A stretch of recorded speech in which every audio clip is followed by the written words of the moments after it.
How to fix Huawei Mate 70 screen not responding to touches. So let's start the video. First of all, restart your device. For restart your device, press and hold power button. And then click on restart. After restart your device, then remove your screen protector and update a new one protector.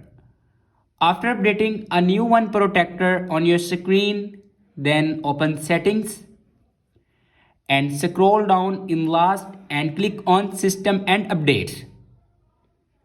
And then click on software update. Now here you can check your latest version will be updated or not. If it doesn't update to latest version, then update it to latest version. After that, your problem will be fixed.